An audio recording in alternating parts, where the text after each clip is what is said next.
beaucoup, bonjour à tous et à tous. Merci de nous suivre pour ce webinaire. Je suis ravi de pouvoir le modérer.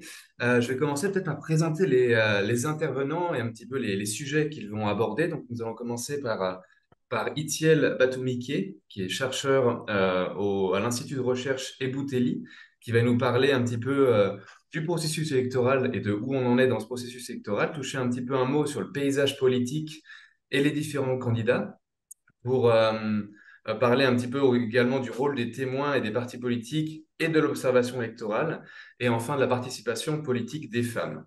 Nous allons ensuite avoir Cyril Ebotoko, qui est le secrétaire exécutif de la Commission Justice et Paix, et le révérend Eric Nsenga, qui est le secrétaire général en charge de la CJPSC et porte-parole de l'ECC, qui vont nous parler un petit peu du rôle de l'ECC Senko, de l'importance de l'affichage des listes, de la cartographie dans les centres et les bureaux de vote, de voir un petit peu quels sont les points qui rendraient les résultats, disons, acceptables et des défis qui persistent.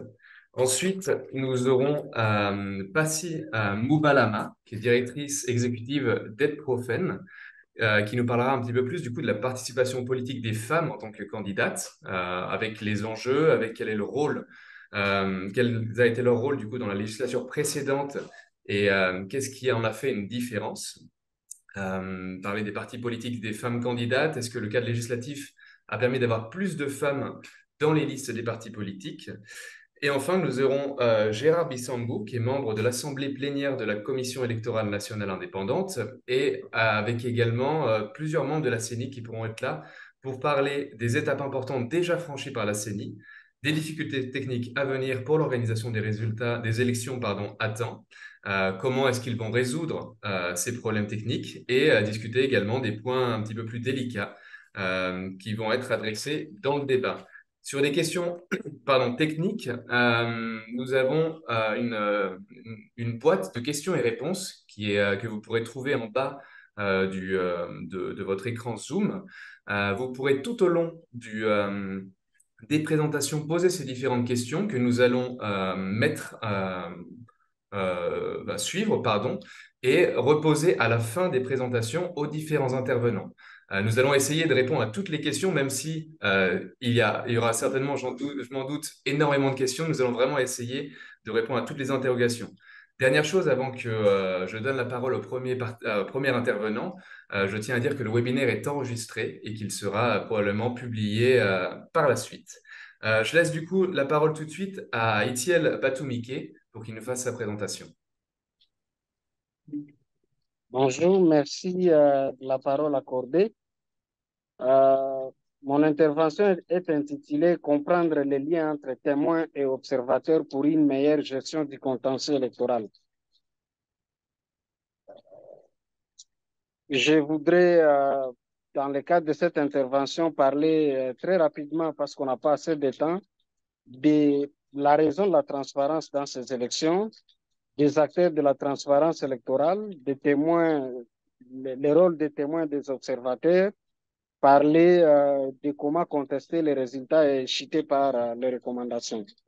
Pourquoi on parle de la transparence dans ces élections de la pré-alternance pacifique? C'est parce qu'il y a un goût d'inachevé des élections de 2018. On voit aujourd'hui les déclarations de l'ancien président de la CENI ou récemment du général John Numbi qui font état des arrangements politiques au lieu des élections. Et cela est corroboré d'ailleurs d'une certaine mesure par le discours du chef de l'État actuel le 24 janvier 2019, lorsqu'il prenait, le pouvoir en disant que notre dispositif électoral mérite des ajustements appropriés, puisqu'effectivement, il reconnaissait encore plus tard, le 13 décembre 2019, qu'il y a eu des choses qui n'ont pas marché lors des élections passées et qu'il faudrait voir comment les corriger. Le deuxième aspect, c'est qu'il y a, par rapport à ce processus actuel, il faut dire qu'il est mal embarqué. Mal embarqué avec beaucoup de contraintes, des retards qui ne sont pas, qui sont dus au fait que la CENI a été mise en place avec un retard de plus de 28 mois. En tout cas, je parle du bureau et de la plénière de la CENI actuelle, qui ont été mis en place avec beaucoup de retard, Il y a des réformes électorales, oui, mais pas très audacieuses. Et surtout, les déficits de confiance entre les parties prenantes euh, dans le cadre de ce processus électoral. Lors de nos sondages à Ebouteli, on a, on a essayé de montrer, on a essayé de montrer qu'il y avait un déficit de confiance. Il y avait 54% des répondants dans nos, dans nos sondages qui répondaient qu'ils ne faisaient pas confiance à la CENI pour organiser des élections crédibles et transparentes. Euh, il y avait aussi des sondés qui montraient qu'ils n'avaient pas confiance au président de la CENI. Et tout ça montre en fait qu'il y a un déficit de confiance. Et ce déficit de confiance aujourd'hui euh, est renforcé d'une certaine mesure aussi, dans une certaine mesure par le paysage politique à la veille des élections, qui est caractérisé par une intolérance politique, la montée des discours de haine. On voit que dans certains fiefs électoraux, on exclut ou on demande à certains candidats de ne pas s'y présenter puisqu'ils appartiendraient exclusivement à certains candidats. Il y a la liberté des mouvements et des candidats qui est donc remise en cause. La liberté de la presse aujourd'hui au Congo pose problème, des journalistes qui sont incarcérés, mais en même temps, il y a des signaux positifs dans les cadres du paysage politique, puisqu'on voit qu'il y a des candidats majeurs qui ont tous été validé et par la CENI et par la Cour constitutionnelle. Cela est à saluer parce que lors du processus électoral passé, il y a eu des candidats majeurs qui ont été exclus du processus électoral. Mais en même temps que cela était un atout, cela demeure aussi un casse-tête pour l'opposition dans la désignation de son candidat commun. En termes d'acteurs de la transparence, heureusement que nous avons la CENI. La CENI, elle est là et j'espère qu'elle va nous dire quelles sont aujourd'hui les garanties de transparence, puisque c'est dans sa mission d'organiser un processus électoral qui est régulier. Et c'est l'article 211, c'est l'exposé des motifs de la loi organique de la CENI, la loi électorale aussi, qui demande à la CENI de veiller à la régularité du processus électoral. En même temps, les partis et regroupements politiques, les candidats indépendants aussi avec leurs témoins, ils sont des acteurs de la transparence électorale et je pense qu'ils sont en train de se préparer. Il y a les organisations de la société civile avec les observateurs et enfin les cours et tribunaux qui veillent à la fin à la régularité du processus électoral. Alors, le rôle des témoins et des observateurs, parce que les témoins, d'abord, ils proviennent des partis politiques, comme je venais de le dire, ou des candidats indépendants. Vous avez le rôle, c'est de veiller à l'exactitude des résultats. Les droits des témoins, c'est l'article 105 des mesures d'application de la loi électorale. Les témoins ont droit d'avoir les copies des procès-verbaux, des opérations et des fiches de résultats, tandis que les observateurs viennent de la société civile locale ou internationale et ne sont pas compétiteurs, en fait, comme les témoins. Il s'agit du respect des procédures par les agents de la CENI et leurs droits sont prévus par l'article 119 des mesures d'application de la loi électorale. Alors, la différence entre les témoins, euh, il y en a certes, mais il y a un dénominateur commun entre les témoins et les observateurs, c'est la transparence. Et ça, c'est les articles 108 et 113 des mesures d'application de la loi électorale qui disent que la présence d'observateurs a pour but d'assurer la transparence des opérations électorales. Ainsi, donc, vous pouvez constater que les observateurs aussi peuvent indirectement intervenir dans la contestation des résultats. Je dis bien, ils peuvent intervenir indirectement. Indirectement parce que l'article 91 des mesures d'application de la loi électorale dit que les observateurs aussi peuvent avoir une trace des résultats imprimés. Et donc, ça signifie, contrairement à l'opinion que la CENI a toujours défendue, que les observateurs n'ont pas accès aux résultats, aux preuves des résultats. Il y a des dispositions qui montrent qu'ils peuvent avoir, ils peuvent avoir droit à une certaine à un certain nombre de preuves par rapport aux résultats. Il y a aussi l'arrêt de la Cour constitutionnelle dans l'affaire Fayoulou pour les processus électoraux passés. La Cour fait allusion au rapport de mission d'observation électorale. Et ça, c'est très important. Ça signifie que le travail de mission d'observation électorale n'est pas inutile. Et enfin, les principes de la SADC qui disent que les rapports de mission d'observation électorale, lorsqu'ils sont publiés à temps, ils peuvent être salutaires aux organes chargés de régler les contentieux électoraux. Euh, Donc, il y a là des indices qui peuvent permettre à ce que le travail des missions d'observation électorale soit considéré dans la transparence du processus électoral. Alors, le contentieux des résultats, je ne vais pas trop m'y attarder.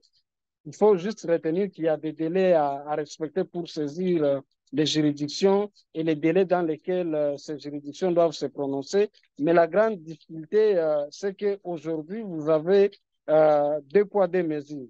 Parce que le non-respect des délais de saisine des juridictions emporte irrecevabilité des requêtes, alors que le non-respect des délais d'examen des requêtes emporte la confirmation des résultats provisoires publiés par la CENI, ce qui, à un certain niveau, pose la problématique du déni de justice. Alors, qui sont les contestataires? Et là, c'est très important parce que seuls peuvent contester les élections les partis et regroupements politiques ou les candidats indépendants ou leurs mandataires. Et donc, une mission d'observation électorale ne peut pas aller devant une juridiction contester les résultats. Et cela doit être bien clair parce que parfois on voit ces confusions-là dans la classe politique. En même temps, les requêtes doivent indiquer les griefs allégués et les éléments de preuve sur lesquels s'appuie la demande. Souvent, les gens ils contestent les résultats sans apporter les preuves de la contestation. Et c'est là que c'est très important, c'est cette caricature des caches qui dit mon parti est implanté partout en RDC, mais quand on lui pose combien de témoins qu'il a alignés, qu'il a formés, on voit qu'il se pose un problème, il demande aux gens de sortir parce que les gens ne se préparent pas très bien par rapport à cette question des témoins. J'ai appris que l'IDP est en train de déployer les gens qui vont former ces témoins. Je crois que d'autres partis devraient s'inspirer de cela.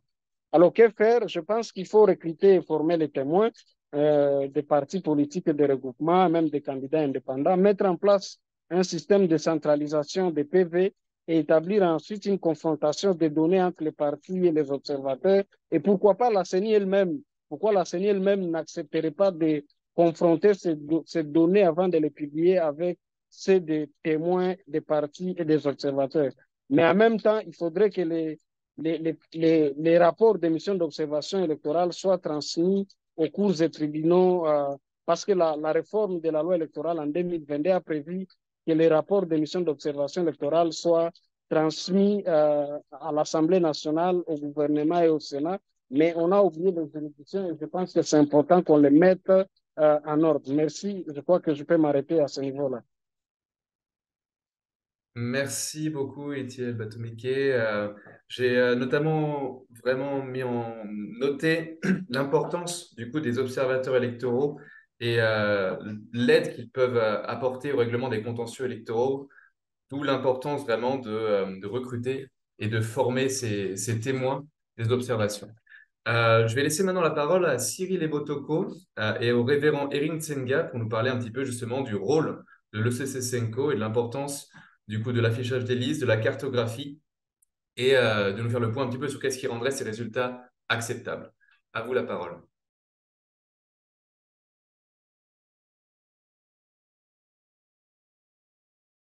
Votre micro est coupé, Cyril. Alors, vous me suivez? Alors, vous me suivez? Oui, Alors, vous me suivez?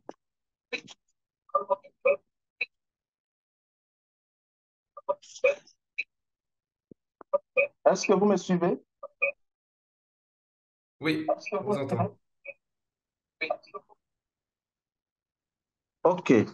Euh,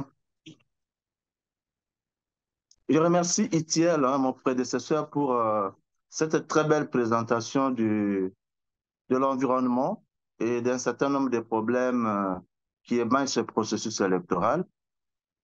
Je le remercie d'avoir souligné le rôle et la place des missions d'observation électorale dans un processus. Je n'y reviens plus. Je vais aller juste sur un certain nombre d'éléments. Je note dans les propos du TIEL que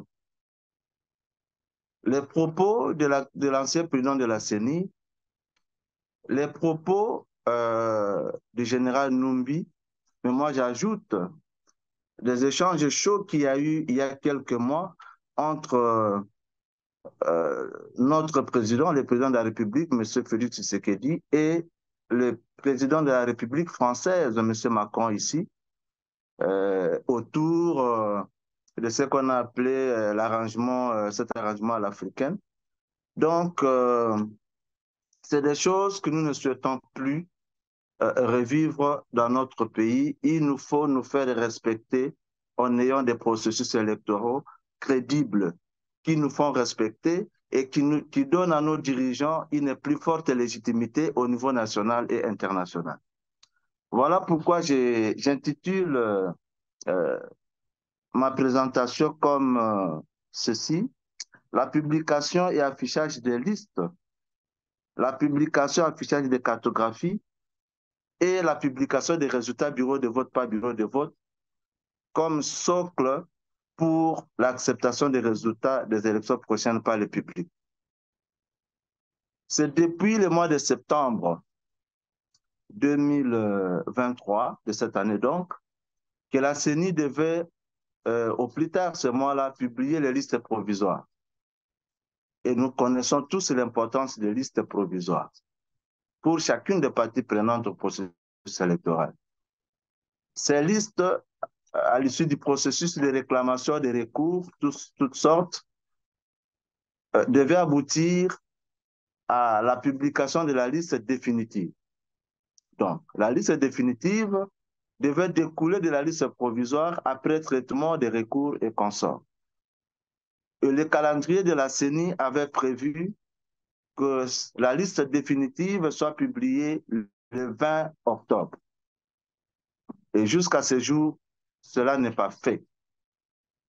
Et pourtant, cette liste, la liste électorale, c'est le premier élément de transparence parce que tout le monde doit voir qui est inscrit, qui va voter et il va voter où.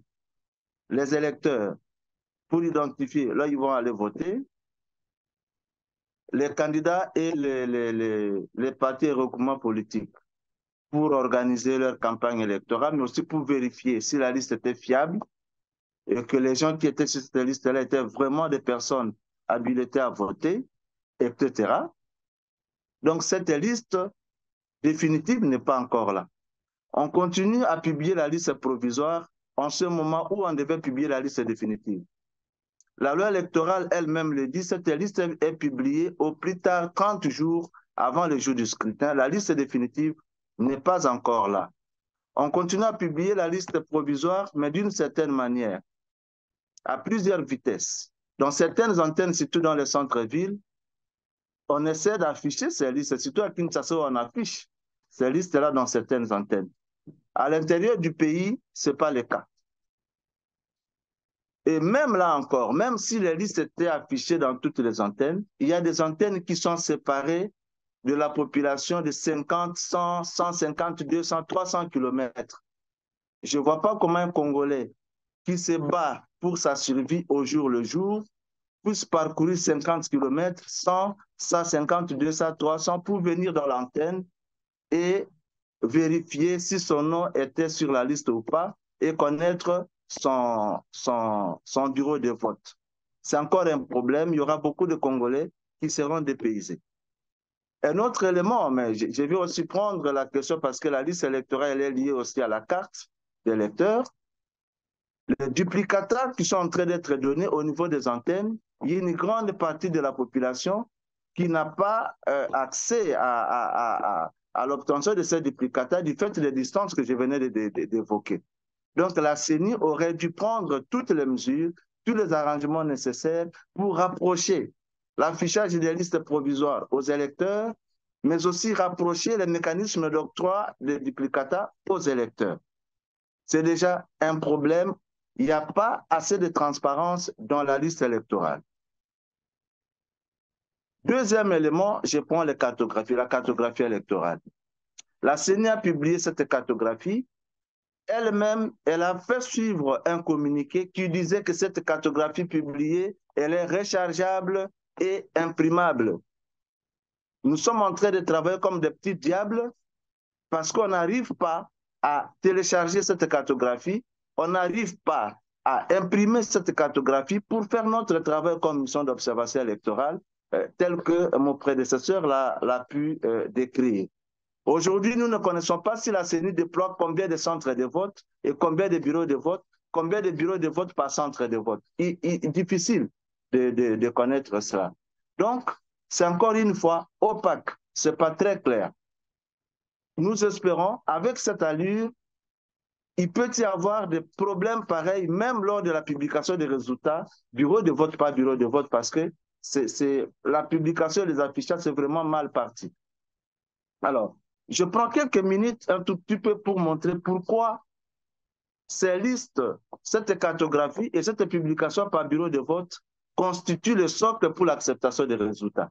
Il est important que les gens voient clairement les personnes qui sont censées voter et être convaincus que ces personnes sont vraiment celles-là qui devaient voter.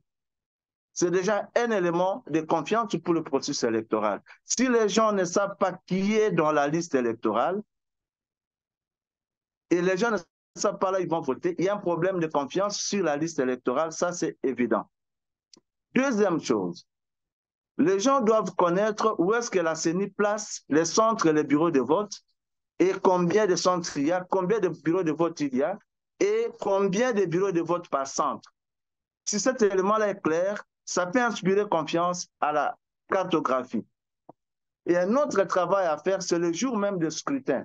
Nous devons savoir, les centres qui sont déployés par la CENI sur le terrain, sont conformes à la cartographie que la CENI a publiée. Si la CENI a publié pour 24 000 bureaux de vote, je prends un exemple, est-ce qu'il y a 24 000 centres de vote sur le terrain? Nous devons avoir la possibilité de vérifier cette information, mais aussi vérifier si le nombre de bureaux de vote déployés sur le terrain par centre est conforme au nombre publié dans la cartographie par centre. Si nous avons toutes ces informations, c'est un élément important de transparence qui va fonder la confiance. Et après, lorsque la CENI va publier les résultats bureau de vote par bureau de vote, les vérifications qui seront faites par les missions d'observation électorale, les partis et les groupements politiques et les candidats vont partir du même schéma. Nous avons dans la cartographie autant de centres de vote. Est-ce que tel que publié, la CENI a publié les résultats selon le même nombre de centres de vote? Deuxième élément à vérifier, est-ce que les centres de vote tels que publiés là ont le même nombre de bureaux de vote qu'ils ont dans la cartographie? Si c'est à ce niveau-là, c'est OK. Après, on va passer à la vérification des chiffres qu'on a placés dedans. Donc, ces trois éléments sont très importants pour favoriser l'acceptation des résultats par le public le jour des élections. Et nous souhaitons que la CENI se rattrape. Nous sommes conscients, comme mon frère Itiel l'a évoqué, que la CENI a commencé son travail en retard. Lorsque l'administration électorale du cycle passé avait constaté le même problème, il est revenu vers les acteurs pour dire, voilà, je ne peux pas organiser les élections dans ces conditions. Si la CENI a publié son calendrier et il est dit que nous allons respecter ce calendrier, c'est que la CENI devait trouver tous les arrangements et se donner tous les moyens nécessaires pour pouvoir exécuter son calendrier et organiser les élections dans de bonnes conditions. On ne peut pas tenir au respect du calendrier en sacrifiant la qualité. En ce moment-là, ça risque de nous amener vers de fortes contestations dans le contexte sécuritaire qui est le nôtre actuellement. Ce n'est pas intéressant. Nous risquons de revenir dans ces débats des arrangements à l'africaine qui n'honorent pas non plus nos dirigeants, à ces propos genre de Corneille ou de Numbi qui n'honorent pas du tout nos dirigeants. Pour éviter tout ça, faisons correctement les choses et ça va faire avancer notre démocratie. Je termine ma petite conclusion en disant que la transparence fonde la confiance du public dans le processus électoral et la confiance du public donne des personnes élues une forte légitimité au niveau national et international. Je vous remercie. Merci Cyril Ibotoko. Je vais laisser la parole au révérend Erin Senga pour continuer sur ce même sujet. Bonjour à tout le monde. Je pense que Cyril a dit l'essentiel parce que là, il parle au nom de la MOE et CC5Co. Je pourrais peut-être réagir s'il y a des questions. Comme nous sommes sur des aspects beaucoup plus techniques, je crois qu'il a dit l'essentiel et je suis là donc pour certaines questions, je pourrais répondre. Merci. Très bien, merci beaucoup. Donc, on reviendra au moment des questions. Il y a deux choses qui m'ont vraiment marqué dans la présentation. C'est notamment que les listes électorales sont le premier élément de transparence et donc d'où l'importance de les rapprocher des électeurs et également l'importance de clarifier la cartographie des centres et des bureaux de vote pour une meilleure transparence. Je vais laisser la parole maintenant à Passy Moubalama, qui est directrice exécutive d'ADPROFEN, Action et initiative de développement pour la protection de la femme et de l'enfant, pour qu'elle nous parle un petit peu plus, pardon, de la participation politique des femmes. Passy, à vous la parole. Merci beaucoup, Mathieu, pour la parole. Bonjour à tout le monde. Moi, il m'a été demandé de parler beaucoup plus de la participation politique des femmes dans un contexte électoral où on se demande s'il y a des garanties pour un processus transparent, crédible, inclusif en République démocratique du Congo. Et pour ce faire, j'ai voulu parler un tout petit peu de la participation politique des femmes, qui pour moi est un ensemble des activités individuelles ou collectives susceptibles de donner aux gouvernés une influence sur le fonctionnement du système politique en République démocratique du Congo. Et par la participation politique, on sous-entend la présence physique. En tout cas, pour moi, la participation politique sous-entend la présence physique des femmes dans le fonctionnement du système politique, les capacités des femmes et les compétences des femmes à participer dans ce processus, la liberté pour les femmes de participer, de prendre des décisions qui ne sont pas impactées par des acteurs externes. Et là, on fait référence à la Convention, par exemple, sur l'élimination de toutes les formes de discrimination à l'égard des femmes, et ainsi que le pacte international sur les droits civils et politiques. Mais en même temps, quand je recule un peu par rapport aux élections de la fois passée, on se rend compte que par rapport aux enjeux, les élections de 2006, 2011 et 2018 ont été pour les femmes comme pour tous les citoyens congolais une opportunité de se choisir les représentants de leur choix et de participer dans le fonctionnement du système politique congolais. Malheureusement, on a constaté que le taux de participation de femmes a toujours été très faible. Même si les femmes sont majoritaires, elles ont du mal à être représentatives dans les institutions en RDC. En 2018, par exemple, sur les 500 députés nationaux qu'on a eus, seulement 50 femmes étaient élues, soit 10%. En province du Nord Kivu, où je vis, sur le 1161 candidatures reçues au niveau provincial, 113 seulement étaient des femmes, soit 9,7%. Lors de législature de 2018, dans la ville de Goma, il y avait 0 femme élue pour la ville de Goma, et sur les 44 députés au niveau de la province, il y avait que seulement une seule femme qui était élue. Et ça, c'est vraiment pour montrer comment la situation des femmes par rapport à leur représentativité est restée très faible. Comparativement aux élections de 2018, de 2011 et de 2006, en 2018, on a vu quand même qu'il y a eu des femmes qui ont pu occuper certains postes de prise de décision.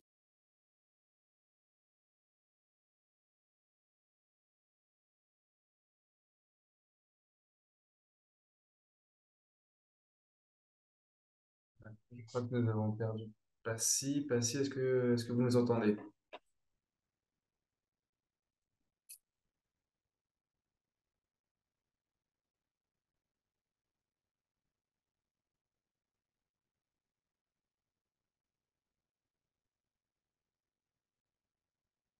Allô, allô?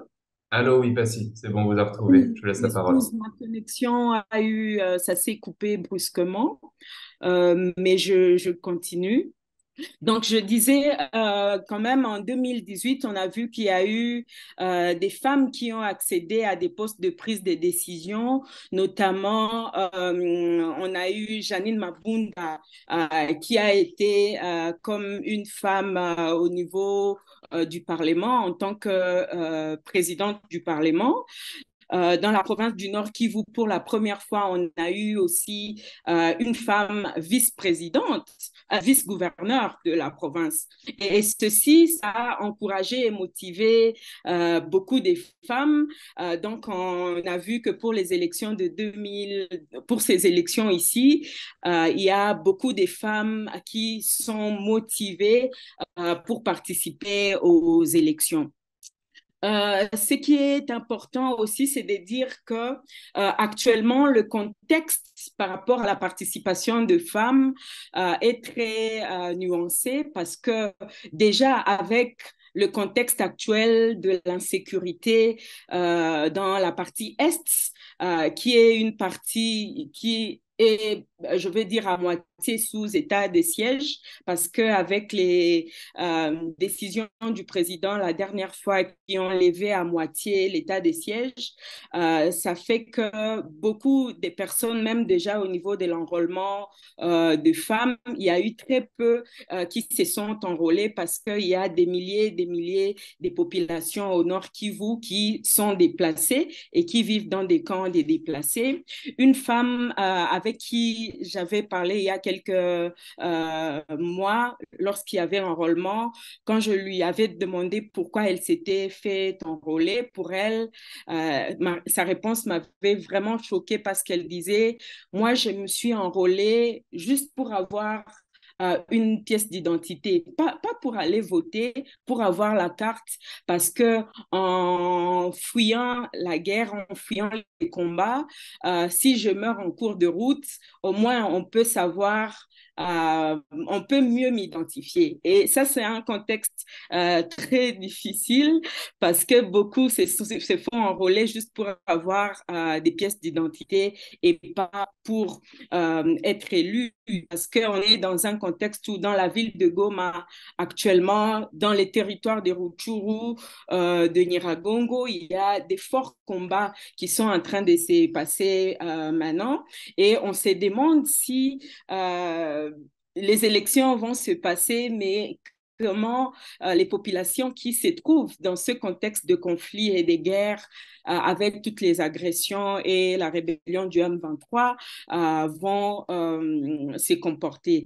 Donc, en rapport avec la participation de femmes, on a vu aussi que il y a les listes des partis politiques qui alignent 50% des femmes dans les circonscriptions sont exemptées par rapport au paiement de la caution.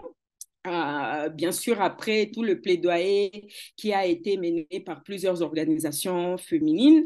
Et cela a fait qu'il y a un fort engouement des femmes, pas seulement parce que les femmes veulent participer, mais parce que les partis politiques se disent on ne va pas payer la caution s'il y a des femmes. Donc, ça fait que, bon, la qualité des femmes qui se retrouvent aujourd'hui comme candidates est remise en cause. Et je pense que ça, c'est des questions qui peuvent nous emmener à beaucoup réfléchir sur comment garantir la participation politique des femmes dans un contexte aussi fragile où des populations sont amenées à fuir et à se déplacer pour leur sécurité.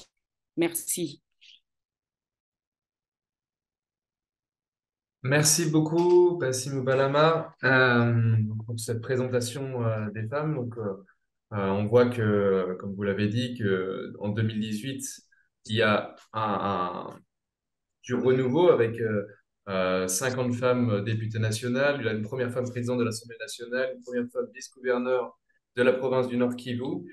Et il y a encore des volontés d'aller plus loin, même s'il y a aujourd'hui trop peu de préparation de femmes candidates.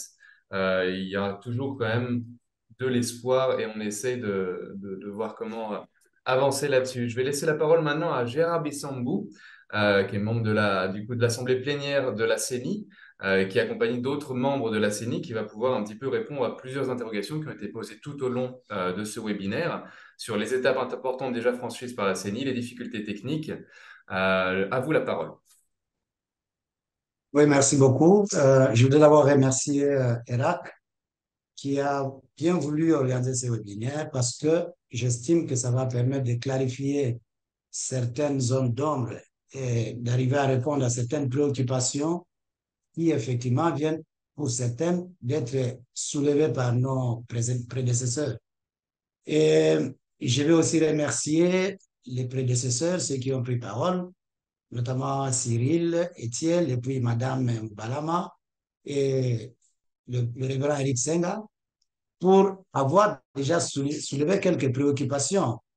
En fait, nous allons intervenir principalement sur le thème relatif à la transparence, la crédibilité et l'inclusion du processus électoral tel garanti, parce que nous pensons que au travers de cette intervention, nous allons répondre aux préoccupations déjà soulevées.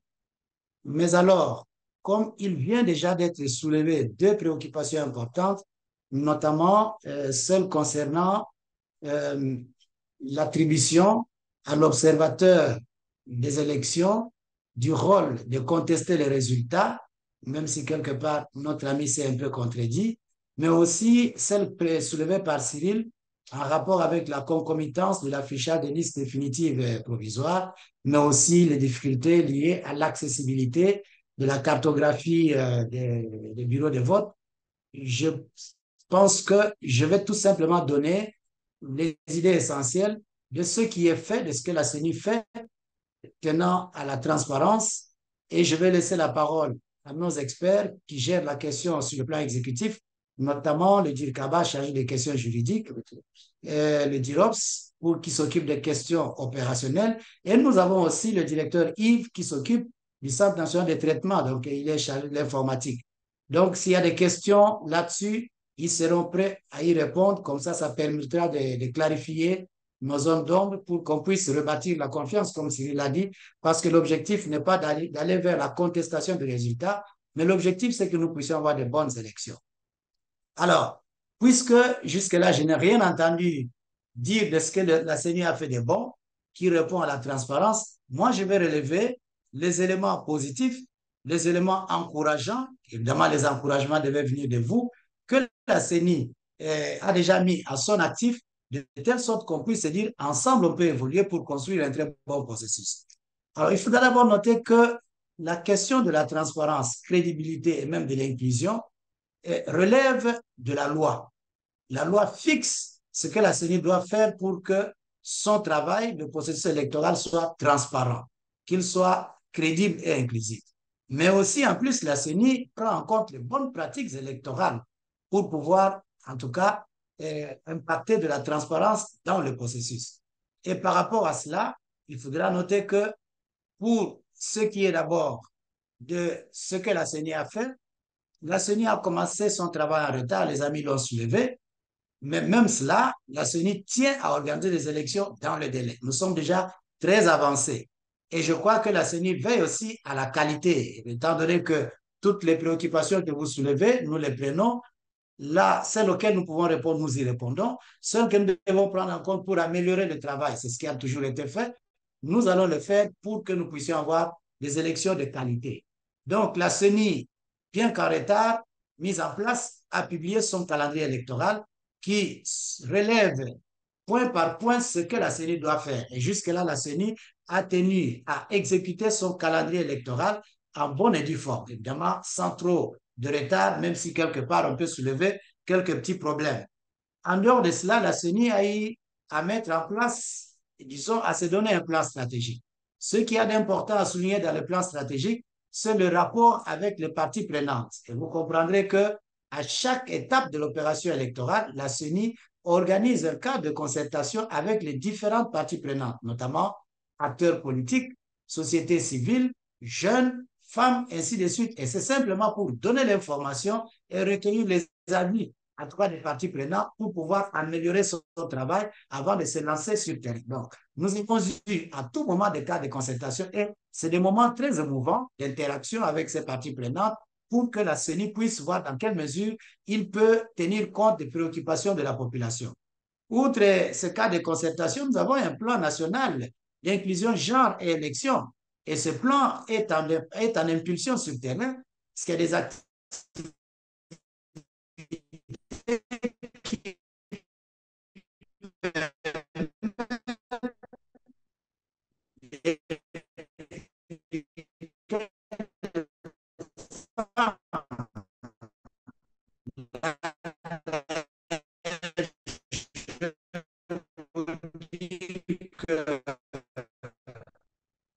le résultat du fichier électoral que nous avons acquis maintenant, avec plus de 43 millions d'électeurs, qui comptent plus de 22 millions d'électeurs, ce qui est un grand record, bien qu'avant, il y a eu des records de ce sens-là, mais cette fois-là, quand même, il faudra accepter qu'il y a eu un effort important, et ça, genre et diversité électorale, que le CENI a pris en compte dans son plan stratégique. À part cela, ce qu'il faudra noter, c'est le fait que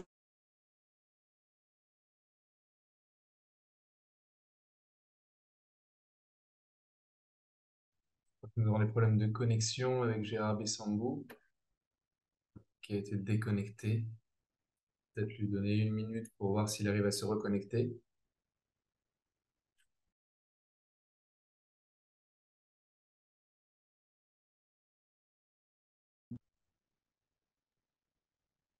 Je vois qu'il est revenu. Gérard, vous nous entendez? je vais aller un peu plus vite, je crois que je me fais entendre. Oui, c'est bon. Donc, dans ce cadre-là, avec le plan stratégique, nous avons le programme d'information, communication et vulgarisation des textes électoraux. Tout ça, c'est pour permettre à la population de savoir ce que la CENI fait et que la population interagisse, s'implique et s'approprie le processus électoral. La CENI, dans le cadre de la préparation des opérations électorales, a eu à actualiser la cartographie des opérations parce que la cartographie de 2018 avait encore quelques petits problèmes qu'il fallait améliorer. Tout ça, c'est le devoir de crédibilité et de transparence. Outre cela, c'est par exemple toutes les questions par rapport au recrutement des agents électoraux. Le recrutement ne se fait pas comme avant. Il y a un appel d'offres qui est lancé, les gens soumissionnent et puis il y a un premier test pour sélectionner ceux qui doivent participer à la formation et après la formation, il y a un test d'évaluation pour retenir des meilleurs agents qui doivent travailler de manière à soigner l'intégrité, la crédibilité et en fait la transparence du processus électoral. Ça, c'est des avancées, en tout cas au niveau de la CENI. Et comme le dit le Kabash, les questions juridiques va vous le dire, il y a des dispositions légales qui effectivement obligent la CENI à adopter une certaine attitude quant à la considération de l'observation électorale. Tout est mis dedans, les témoins électoraux, tout est mis dedans. Mais il faudra noter que la CENI a eu aussi à faciliter les procédures administratives pour l'acceptation des observateurs internationaux. C'est tout à fait important. Vous savez qu'en 2018, l'observation internationale n'avait pas eu droit au chapitre, mais cette fois-là, l'Union européenne est en cours de rencontre. C'est aujourd'hui avec la CENI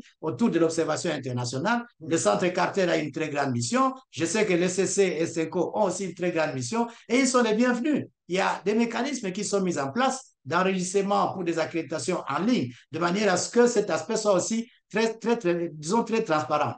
Mais je voudrais souligner des questions par rapport à l'inclusion.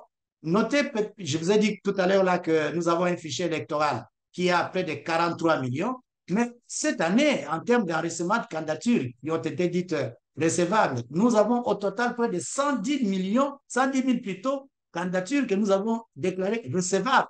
Ça signifie en fait un gap important d'inclusion que la CENI est en train d'impacter. Alors, il faudra noter le fait que la cartographie a été publiée, il y a des bureaux de vote, les DIROPS va vous en parler.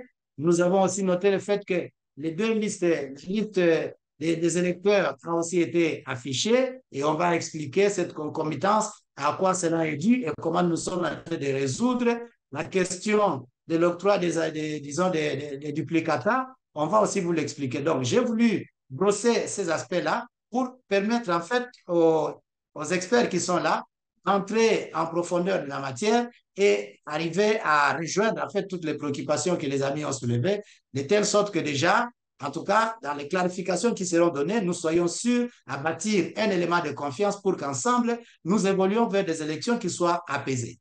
Je voudrais passer la parole au Dirkaba, chargé des questions juridiques. Merci beaucoup. Je Merci, peux juste Excellence. préciser, si vous permettez, pour laisser bien du temps aux questions, je vous demanderai de faire votre présentation en 5 minutes, si ça vous va. Oui, d'accord. Je vais m'efforcer. En fait, c'est comme a dit Excellent Gérard, nous voulons rester dans la thématique du jour.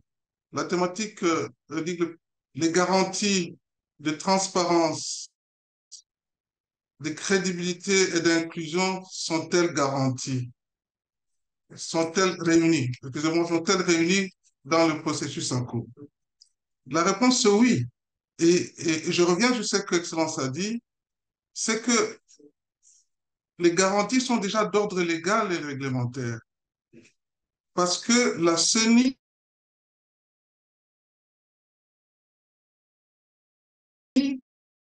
suivant les étapes calendaires, identification et enrôlement des électeurs, n'est-ce pas, qui débouchent sur la liste électorale dont on parle, réception des candidatures, le vote lui-même, suivi du contentieux. Au niveau de toutes ces étapes, jusqu'à ce jour, la CENI s'est conformée scrupuleusement aux termes de la loi électorale, aux termes de la loi portant identification et enrôlement des électeurs et de ses mesures d'application ou de leurs mesures d'application par rapport à ces deux lois. Je ne reviens pas parce que je n'ai pas beaucoup de temps. S'agissant des garanties de transparence, quant à l'étape d'identification, mais c'est vrai, la loi prévoit qu'il y a une étape où des électeurs s'enrôlent, il y a une étape où les... Vous m'écoutez? Il y a une étape où les éléments, les données de l'électeur sont affichés pendant 7 jours pour permettre à ce que toute personne puisse faire des réclamations par rapport à cette identification de, de l'électeur. Et à ce niveau-là déjà, il y a une garantie de transparence. Parce que si l'électeur n'est pas satisfait, il peut saisir les juges électoraux déjà à ce niveau-là pour régler la question. Autant pour l'étape de candidature. J'étais content par rapport à l'affirmation du premier, effectivement, que la CENI, par rapport à la gestion des candidatures pour des processus en cours, il y a une grande amélioration par rapport à la transparence dans le traitement des dossiers de candidature, autant pour les députés nationaux, députés provinciaux, les conseillers communaux et tout dernièrement avec l'élection du candidat président de la République. Et on s'est rendu compte que les causes d'irrécevabilité, comme les causes de récevabilité, l'Assemblée plénière de la CENI les a considérées, ces causes étaient conformes aux prescrits de la loi. Et donc, la CENI ne s'est pas écartée des principes légaux quant au traitement des candidatures. On en revient un peu au vote. Je n'ai pas escamoté la question de liste électorale, je vais y revenir rapidement. Mais le vote. Mais vous savez que, j'en parle à tous les pénalistes, ceux qui interviennent, ils savent très bien que les innovations introduites dans la loi électorale en cours, mais ce sont les innovations qui ont été le fruit de la société civile et de l'opposition politique congolaise. Qu'est-ce que cette loi exige? Au niveau même de la transparence, cela ressort de l'exposé des motifs. L'obligation est faite à la CENI de publier les résultats bureau de vote par bureau de vote. La CENI est obligée d'afficher les résultats au niveau du bureau de vote et de dépouillement, au niveau du centre de vote, au niveau du centre de compilation des résultats et publier les résultats bureau de vote par bureau de vote sur son site Internet. Mais cette garantie de transparence elle n'est pas à inventer parce que c'est le législateur lui-même qui impose ça à la CENI. Et la CENI, je vous confirme, c'est déjà conformé à ces dispositions, entend le faire lors du scrutin à venir, parce qu'on n'a pas encore des résultats à publier, parce qu'il faut attendre que l'élection se fasse le 20 décembre. Je ne reviens pas sur l'inclusion, je ne reviens pas sur la garantie de transparence quant à la sanction des résultats provisoires publiés par la CENI par les cours et tribunaux.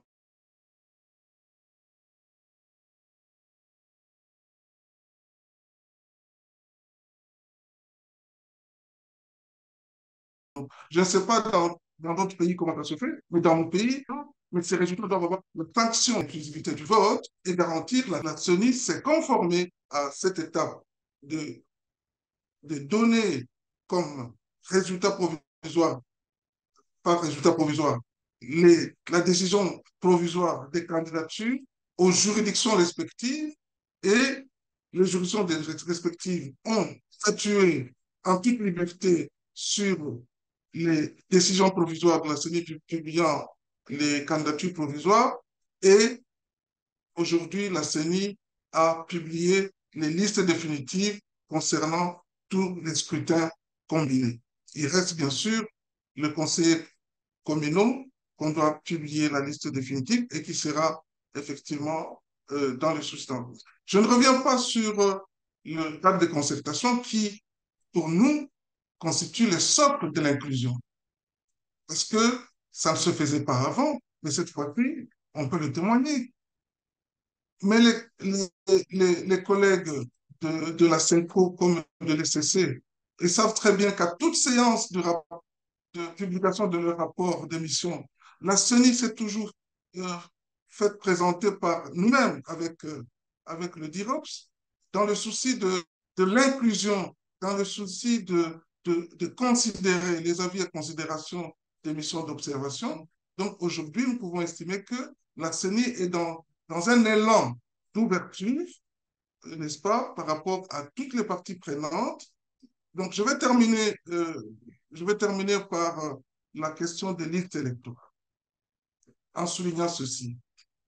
On ne peut pas juger un processus, la transparence d'un processus, par rapport à une étape de la publication de liste provisoire. Parce que pour ma part, la publication de la liste provisoire, c'est une étape du processus. Et même alors, lorsque cette liste provisoire est publiée, même s'il y a des reproches par rapport au délai, mais il faut voir qu'est-ce que les législateurs recherchent par rapport à la publication de la liste provisoire. Parce que cette liste provisoire permet effectivement, après qu'on ait nettoyé, après qu'on ait fait les dédoublonnages, après qu'on ait certifié cette liste, permet effectivement à ce que les lecteurs puissent savoir où est-ce qu'ils peuvent voter, où est-ce qu'ils vont voter. Mais vous savez très bien que nous sommes au quatrième processus, au quatrième cycle électoral. D'aucuns savent que on vote là où on s'est fait identifier. Je ne pense pas qu'aujourd'hui, il y a une Congolaise ou un Congolais qui oublie ce principe. Nous votons là où nous nous sommes fait identifier, là où nous nous sommes fait enrôler. C'est un principe. Donc, on ne peut pas prétendre, Merci, merci parce que la beaucoup. CENI, je vais terminer par là, on ne peut pas prétendre, parce que la CENI n'a pas respecté une date par rapport à la publication, c'est que le processus en soi est entamé en termes de transparence. Je ne pense pas. Parce qu'on n'a pas la volonté de désorienter les électeurs. Tous les électeurs et électrices savent qu'ils vont aller voter là où ils se sont fait enrôler. Merci. Merci beaucoup, merci pour tous ces éclaircissements. On va maintenant passer aux questions. Je rappelle à tous les spectateurs qu'ils peuvent écrire leurs questions dans les questions et réponses et je vais les poser aux différents intervenants. La première question qui a été reçue euh, part du principe que les élections coûtent cher. Et la question est-ce qu'ils font un changement? Est-ce que vous pensez vraiment que le système électoral est utile pour le développement économique et sécuritaire du pays? Est-ce que vous avez un exemple d'un pays où le système électoral a permis de stabiliser son système politique? Qui veut répondre à cette question? Peut-être Cyril Ebotoko? s'il nous entend, ou le référent. Ah, oui. Bon, puisque vous me désignez, je vais essayer d'y répondre. Du point de vue de la philosophie de notre travail, nous pensons que l'organisation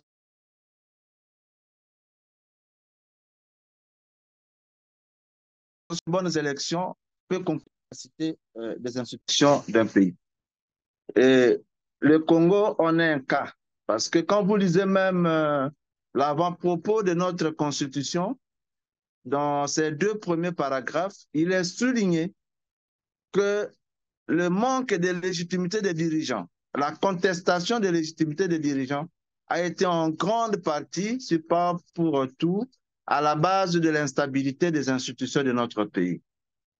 Nous pensons que dans un pays à la dimension telle que le nôtre, et avec autant de tribus, plus de 400 tribus, il est important que les élections soient un moyen qui consolide notre vivre ensemble si elles sont bien organisées. Nous pensons que l'organisation des élections, c'est aussi un élément important pour la stabilité des institutions et le développement, parce que si vous avez des dirigeants élus, il y aura redevabilité, ils vont travailler pour l'intérêt de la population. Il y a un homme célèbre, politique célèbre, qui a dit « La crainte des élections, c'est le début de la bonne gouvernance ». Donc nous savons que les élections ne constituent pas une fin en soi, mais nous savons aussi qu'à travers les élections, on peut avoir des institutions légitimes, stables, et des dirigeants redevables vis-à-vis de la population, ce qui peut aller dans le sens du développement économique.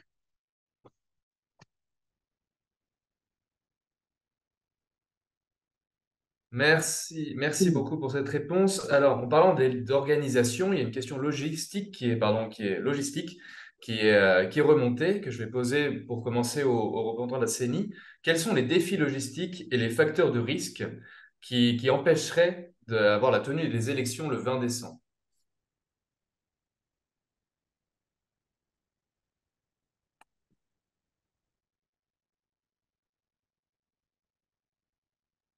Oui, votre micro est coupé, Gérard, et je passerai la parole ensuite à Cyril. Ouais, moi Allô? Oui, Gérard et les membres de la CENI, à vous la parole. Si vous nous entendez. Oui. Peut-être que c'est un élément que nous n'avions pas soulevé. Il faudra dire qu'en réalité, s'il y a des défis auxquels nous pourrions être confrontés, c'est le fait d'abord que l'insécurité qu'il y a dans certaines provinces de notre pays a eu à perturber notre plan de travail, si bien que arriver à se déployer demanderait quand même un peu de moyens. Là, il faudra dire que pour raison d'inclusivité, déjà lors de la répartition des sièges, la CENI avait réservé 16 sièges pour les provinces qui étaient en proie à l'insécurité. Et maintenant, avec les avancées pour la stabilité de ce coin-là, nous sommes dans une option positive qui pourrait effectivement nous amener à lancer l'enrôlement dans ce coin-là de façon à ce qu'ils puissent aussi, eux, participer au vote, nos concitoyens. Donc, deuxièmement, c'est le fait que, puisque c'est d'ailleurs une réclamation de l'ensemble des citoyens congolais, ils tiennent à ce que nous puissions organiser des élections dans le délai. D'une part, c'est le fait que la CENI avait été mise en place avec 28 mois de retard. D'autre part, c'est le fait qu'il faut courir pour organiser, tenir au délai. Alors, ça fait que l'impératif temps essaie un peu de coincer la CENI dans l'exécution du calendrier, ce qui fait que, par exemple, pour le déploiement du matériel électoral, la CENI serait obligée d'emprunter des moyens aériens qui, effectivement, seront un peu plus coûteux. Donc, évidemment, ça n'empêche pas, les négociations sont là, mais on sera obligé d'emprunter ces moyens-là. En 2018, ça a été fait. Évidemment, nous sommes en train d'attendre que le gouvernement puisse intervenir sur ce point-là, mais on est dans le bon. Le problème, c'est que c'est le coût que ça devra impliquer, mais nous sommes en train de le faire, nous sommes dans le bon. Merci pour cette réponse. Je vais laisser la parole à Cyril et j'en profite, Cyril, pour non seulement vous demander de répondre à cette question, mais aussi il y a une question qui vous est adressée qui dit quelles est selon vous les propositions de délai pour l'organisation des élections transparentes? Voilà, je vous laisse répondre aux deux questions. Merci beaucoup. Je voudrais d'abord réagir au propos tout à l'heure du Dirkaba qui est en face de moi. Je vous salue. Je salue aussi mon très cher aîné Gérard. Je l'ai vu il y a Merci. longtemps. Oui, ça va. Je vous salue tous. Mais je voudrais un peu donner une petite Merci. réaction par rapport à ce que Papa Banza vient de dire. Dans une élection, il y a des éléments qui sont quand même fondamentaux. Et parmi ces éléments fondamentaux, il y a la liste électorale. C'est-à-dire on doit connaître le corps électoral. Les gens qui doivent voter, on doit les connaître. Même quand nous étions dans les salles de classe, lorsqu'on devait élire un chef de classe, la première chose à faire, c'était mais qui sont les électeurs. Il ne faut pas que les élèves des autres classes viennent voter dans notre classe. Le corps électoral, c'est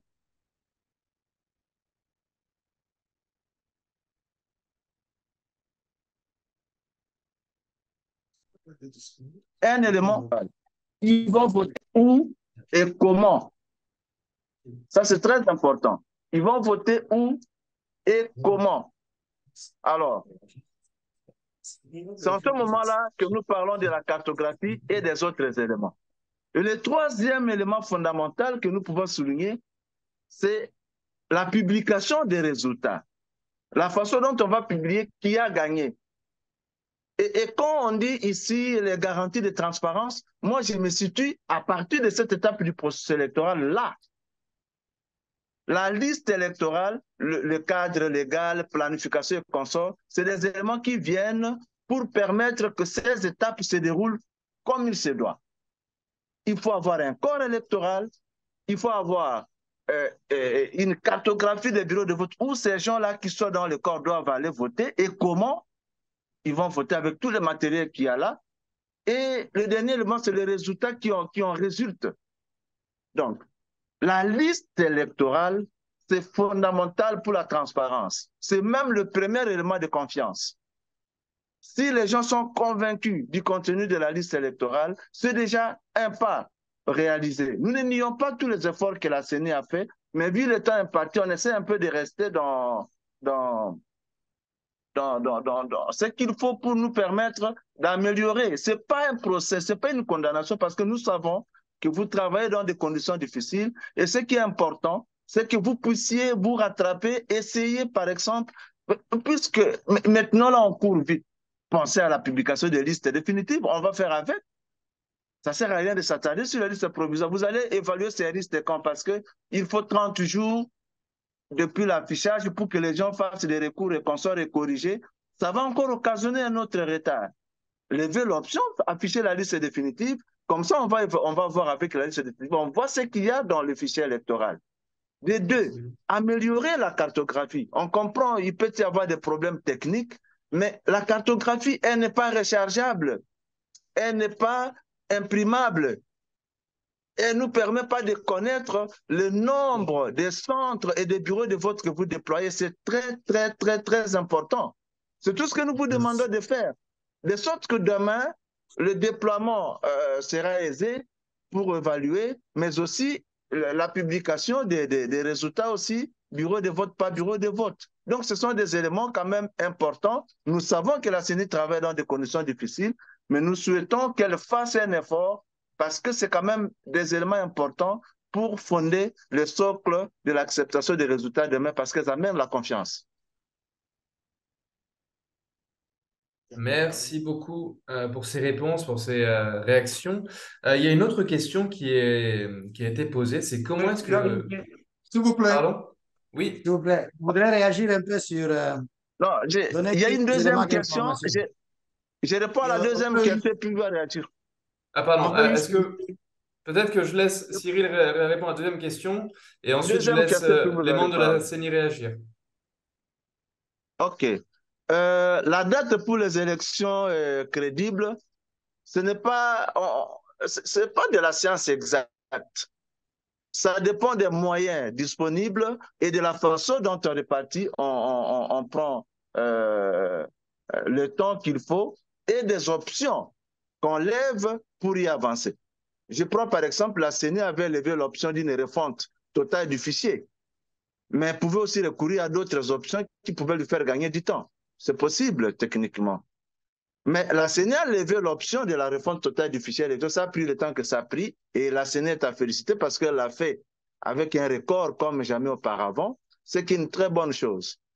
Ce qui est important pour nous, c'est organiser les choses de sorte que la qualité n'en pâtisse pas. Mais il n'y a pas un délai magique. Si la CENI pense que, et la CENI y tient, et la CENI avance pour avoir les élections le 20, ce qui est une bonne chose. Nous n'avons pas un délai magique pour que je dise ici, non, il faut que la CENI reporte les élections. Non, non, non, non. On n'en est pas là. Nous avons un calendrier que la CENI a publié. Nous sommes en train de travailler pour que la CENI améliore un certain nombre de choses pour nous permettre de soutenir son verdict et favoriser l'acceptation des résultats. Merci. La parole est à la CENI.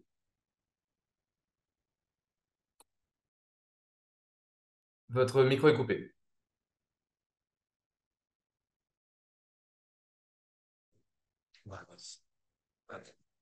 Merci, c'est le directeur Yves Cotin.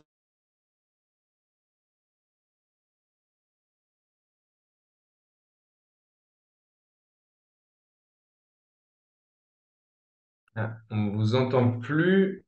Est-ce que... Avec vous un nous léger entendez? retard. Ah, ça y est. C'est bon, on vous entend. À vous la parole. Oui,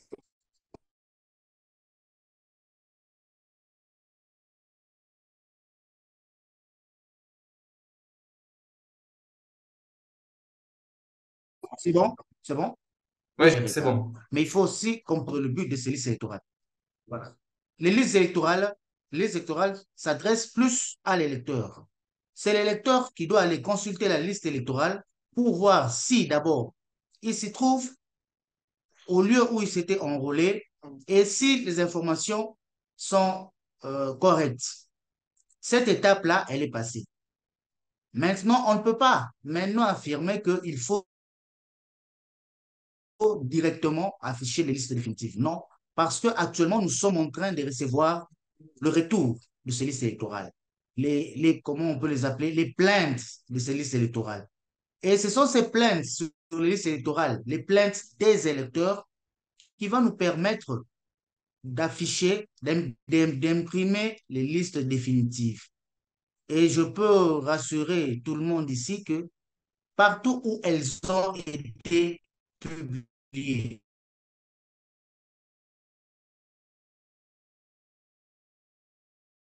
les élections portant sur les électeurs ont été prises en compte et sont en train d'être prises en compte. Cela veut tout simplement dire qu'on ne peut pas maintenant arrêter cela pour afficher les listes définitives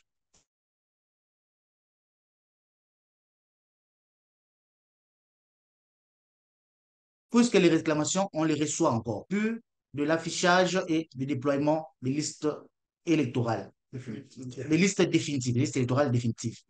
Quant à la cartographie des bureaux et centres de vote, j'apprends ici que ce sont des listes qu'elle n'arrive pas à télécharger. Mais en tant que directeur informatique, je peux vous rassurer que ces listes-là sont téléchargeables. Et d'ailleurs, il n'y a plus rien à cacher maintenant parce que nous avons commencé d'abord par publier, afficher les listes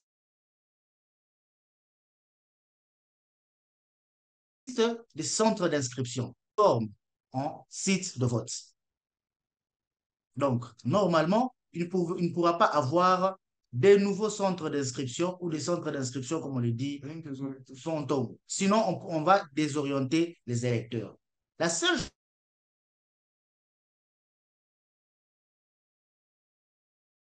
chose qu'on peut faire ou qu'on a fait par rapport à d'inscriptions qui ont connu des problèmes, cela veut dire qu'un centre qui avait permis d'enrôler certains électeurs, qui pour une raison ou pour une autre, vandalisme, une raison indépendante de la CENI,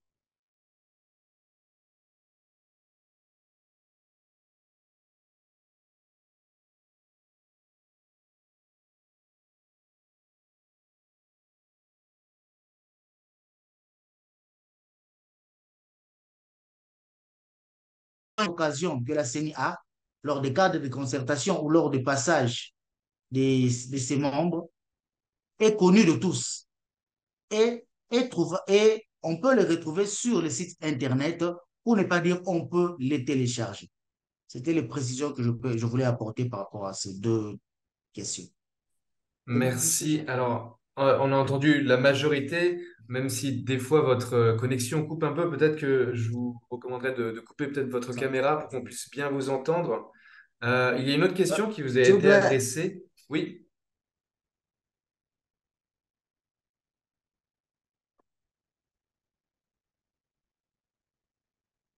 Allô, vous m'entendez? Oui, vous m'entendez?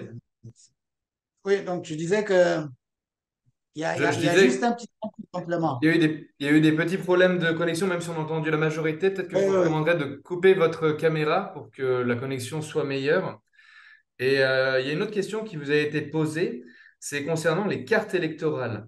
La question est comment est-ce que se déroule la distribution des cartes d'électeurs, étant donné que cela se fait dans les chefs-lieux et les territoires, ce qui est loin pour beaucoup et ce qui crée du coup un risque d'abstention. Comment est-ce que vous répondez à cette question, à ce risque d'abstention?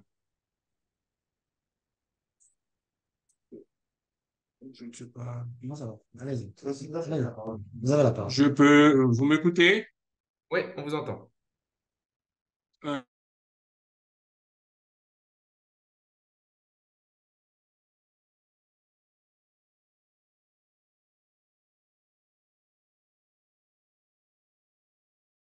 On vous entend plus. CENI prévoit la délivrance des duplicata pour ceux qui auront perdu leur carte d'électeur avant le scrutin. Il se fait que, à la question des pertes, qui est la question traditionnelle, il s'est ajouté la qualité des cartes. Nous n'allons pas revenir sur la qualité des cartes, mais nous voulons revenir sur la préoccupation que s'est donnée la CENI de remettre ou de permettre à chaque électeur de disposer d'une carte qui l'aiderait à voter le jour du scrutin.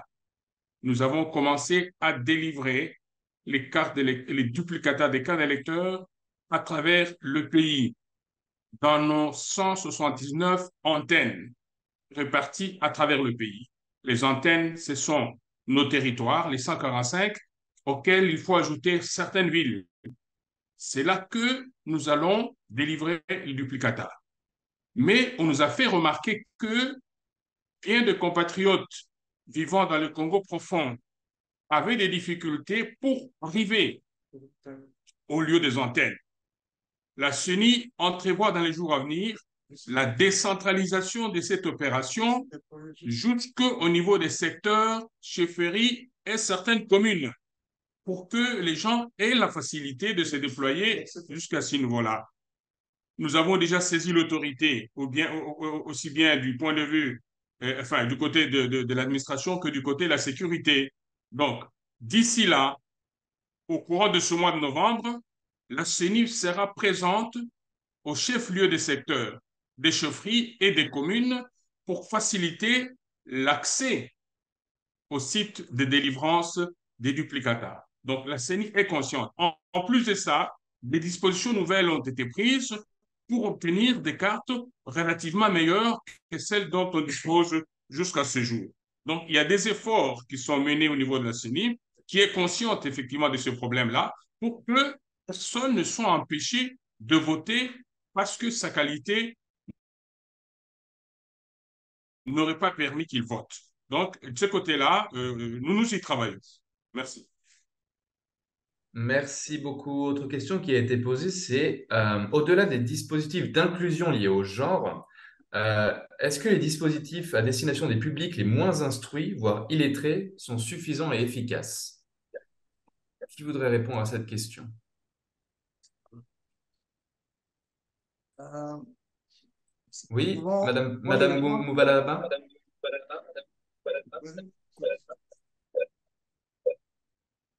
votre micro est coupé.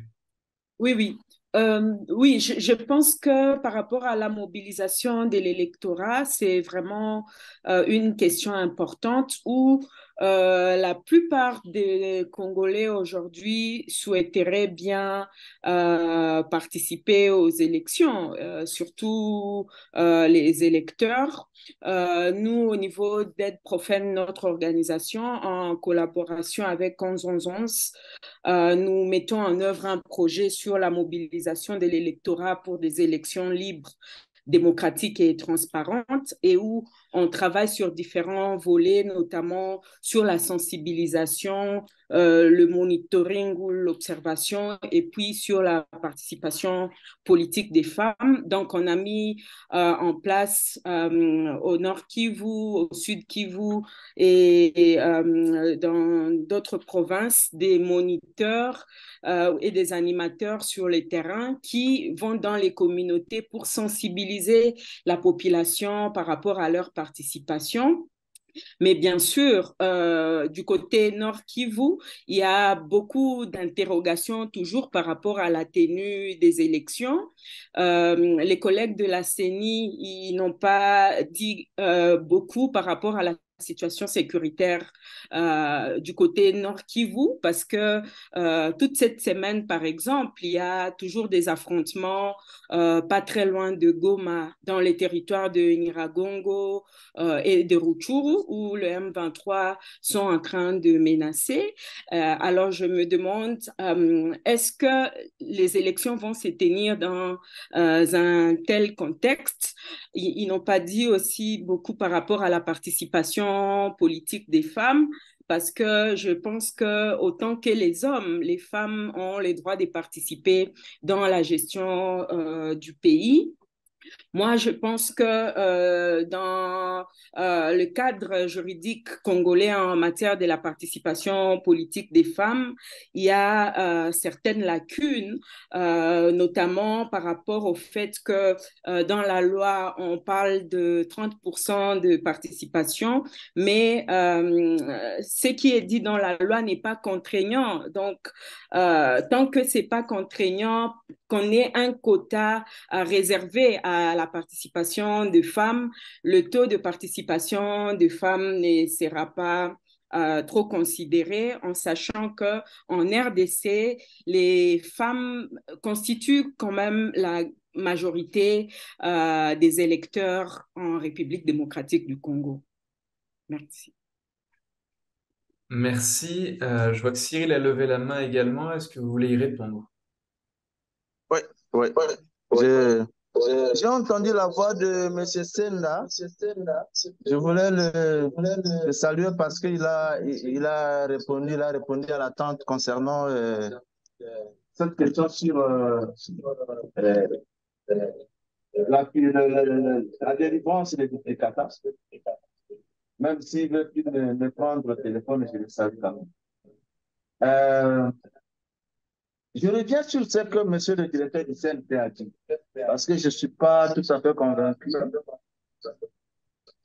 Les listes électorales, provisoires comme définitives, elles sont importantes pour toutes les parties prenantes.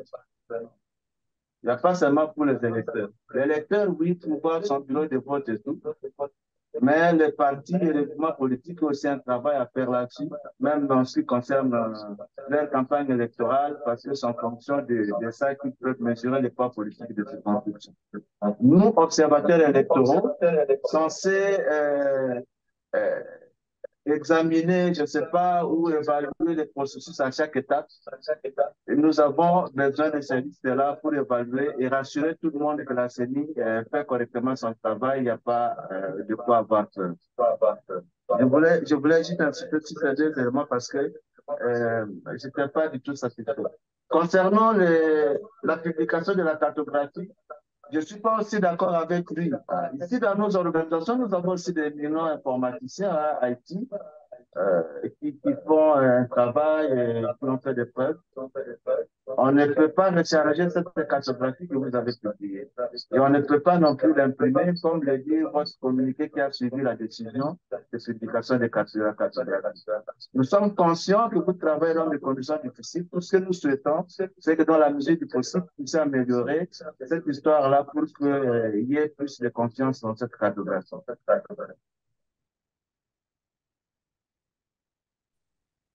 Merci, je vais laisser la parole à Gérard Bissambou.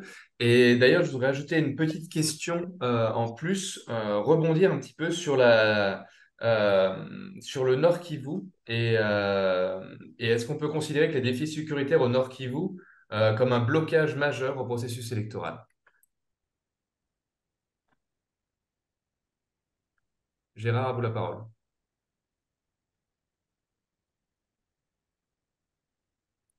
Si vous m'entendez. Je crois qu'ils ont été déconnectés. En attendant, je vois que Étienne nous a à nouveau rejoint. Il y avait une question qui lui était directement adressée. Je vais donc lui poser. Est-ce qu'un observateur peut contester les résultats des scrutins? Merci beaucoup pour la parole. Je m'excuse, je me suis déplacé parce que nous avons en même temps, à la même heure, une activité à écouter où nous lançons l'outil d'aide au vote qui s'appelle Keba, qui permet aux électeurs de comparer leurs opinions par rapport aux offres politiques des différents candidats président de la République déclarés ou retenus à l'élection présidentielle. Donc, pour répondre à la question, ce que un observateur ne peut pas contester l'élection parce il n'est pas parti à l'élection. Les observateurs doivent observer la neutralité. Et si donc ils contestent les résultats, ils appartiennent à un camp donné. Or, ce n'est pas leur rôle de partiser les candidats. Ils veillent juste à la régularité du processus électoral, mais pour contester, ils peuvent le faire indirectement, comme je l'ai dit dans ma petite présentation. Et cette contestation indirecte peut se faire par les dépôts de leurs rapports d'observation, des missions d'observation électorale à la Cour constitutionnelle. Et j'ai d'ailleurs mentionné que dans l'arrêt contestant les résultats de l'élection de 2018 à la Cour constitutionnelle, la Cour constitutionnelle a mentionné qu'elle a reçu les rapports des missions d'observation électorale dans son arrêt. Ça signifie que normalement, la Cour, si elle était assez audacieuse, elle pouvait aller pour examiner qu'est-ce qui était dit dans ce rapport des missions d'observation électorale. Mais directement, un observateur ne peut pas contester parce que même un candidat qui n'est pas habilité, s'il n'est pas indépendant, le candidat d'un parti politique ne peut pas contester les élections devant la Cour constitutionnelle ou devant une autre juridiction. À plus forte raison, un observateur qui n'est pas compétiteur, si un candidat déjà qui compétit à l'élection ne peut pas le faire, à plus forte raison un observateur. Et donc, il ne faut pas que les partis politiques pensent qu'ils vont compter sur les observateurs en s'abstenant de déployer leurs témoins, comptant sur les observateurs qui n'ont pas la qualité de contester devant les cours de tribunaux. Merci beaucoup. J'avais une question du coup pour la Senco ECC, qui est si la Senco ECC va procéder à un comptage parallèle des résultats, est-ce qu'il est envisagé de les publier en amont de la publication des résultats officiels de la CENI? Je ne sens pas révérend là, je peux répondre à la question, mais en ajoutant quelque chose par rapport à ce qu'Itiel vient de dire. J'ai coupé ma vidéo parce que ça pose problème avec le son. Les observateurs citoyens, il y a deux types d'observateurs. Vous avez les observateurs internationaux et les observateurs citoyens. C'est des groupes de citoyens organisés, mandatés par une organisation pour observer le processus électoral tel qu'il se déroule dans tous les lieux où il est organisé. Donc, ces groupes de citoyens, des citoyens congolais, au-delà de toute la littérature concernant l'observation électorale, restent des Congolais qui ont un certain nombre de droits sur le processus électoral en RDC, plus que les observateurs internationaux. Ça doit être aussi compris. Je ne dis pas qu'en tant que mission d'observation électorale, on peut aller contester les résultats devant une cour. Non, parce que les lois du pays ne font pas des missions d'observation électorale partie prenante au contentieux. Là, c'est très clair. Et j'ai aimé les propos de mon frère Thiel quand il insiste auprès des partis politiques afin qu'ils déploient les témoins et les observateurs. Alors, nous, si on fait le PVT, le bénéficiaire de notre PVT, c'est la CENI, ce n'est pas quelqu'un d'autre. Nous ne faisons pas le PVT pour les partis et les groupements politiques. Nous ferons le PVT pour la CENI. Et quand nous aurons notre rapport, il sera soumis prioritairement à la CENI. Et nous allons engager des échanges avec la CENI autour du rapport que nous aurons produit. Après, la CENI va rester avec ses rapports et les résultats qu'il aura pour publier les résultats provisoires. Les gens ont beaucoup dit des choses sur nous concernant la publication des résultats. Quelle est cette personne ou quelle organisation qui a en sa possession notre rapport d'observation du PVT que nous avons réalisé en 2018, qui est là. Nous l'avons déposé à la CENI devant les cours des tribunaux et au gouvernement. Personne n'a reçu ça. Il faut que les gens sachent que ce n'est pas du côté de la CENCO et de l'ECC qu'on va trouver des délinquants, c'est-à-dire des gens qui ne respectent pas le cadre légal congolais. Les délinquants, vous ne les retrouverez pas du côté de la CENCO et de l'ECC. Il faut les chercher ailleurs. Donc, la CENCO et l'ECC vont respecter le cadre légal de notre pays comme mission d'observation électorale, mais aussi comme citoyens congolais. Nous n'allons pas fonctionner comme des délinquants. Les évêques et les pasteurs ne peuvent pas être des délinquants. Des délinquants, il faut les chercher ailleurs, de l'autre côté, pas du côté de la CENCO et de l'ECC. Donc, le rapport sera destiné à la CENI. Point barre. Merci beaucoup. Justement, je vois que nos amis de la CENI ont pu nous rejoindre. Je vais leur laisser la parole pour réagir à ça. Gérard, est-ce que vous m'entendez? Si vous m'entendez, votre micro est coupé.